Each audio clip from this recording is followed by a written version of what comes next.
Hello guys, welcome back. So today we are going to go over how to multiply and how to divide decimals. I know that a lot of second graders and a lot of kids out there are still struggling on how to divide decimals.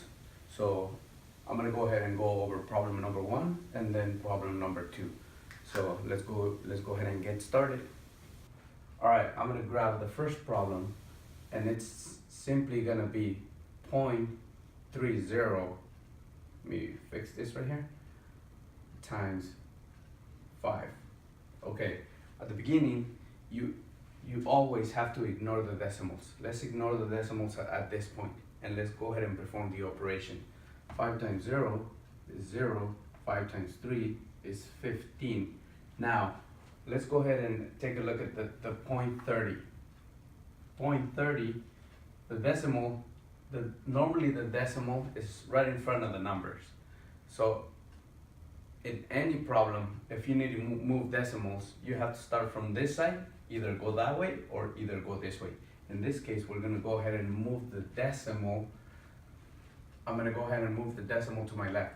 So right here, the decimal actually moved 2 spaces to the left.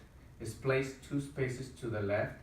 Therefore, we grab the answer, and since the decimal is right here, you have to move the decimal 2 places to the left, just because you have it over here. The decimal is moved 2 places here, therefore you have to move it 2 places here, and the answer becomes $1.50. So 5 times 30 cents is $1.50. Now let's go ahead and go over the second problem. The second problem is a little bit more complicated because it's dividing decimals, but it's doable. So let's go ahead and grab the second problem. So I'm gonna go ahead and erase this, and I'm gonna go ahead and write the problem. So the problem is 0.05. The decimal, in order for us to perform this operation, it's easier if the decimal is in front of the numbers. So we can see that the decimal is 2 spaces to the left. So therefore, we gotta move it to 2 spaces to the right. So we're gonna go ahead and move the decimal to the front of the number so that we can perform the operation a lot better. So we're gonna go ahead and move the decimal 2 spaces, place the decimal here, this one disappears, but you have to know that whenever you move the decimal on the outside, you have to do the same in the inside. So therefore, the decimal is here, we have to move the decimal 2 spaces, and the decimal comes here. This one disappears, and then just in order for you not to forget, just go ahead and place the decimal right on top. Now we can perform the operation.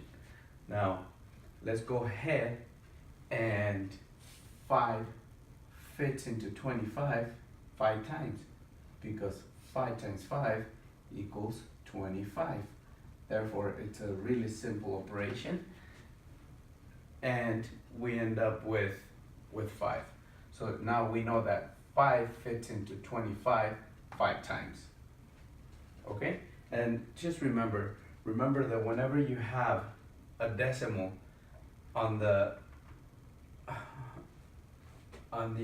outside, you have to make sure to move the decimal to the front of the number so that you're able to perform the operation a lot better. But whatever you do to the outside, you have to do to the inside. Okay?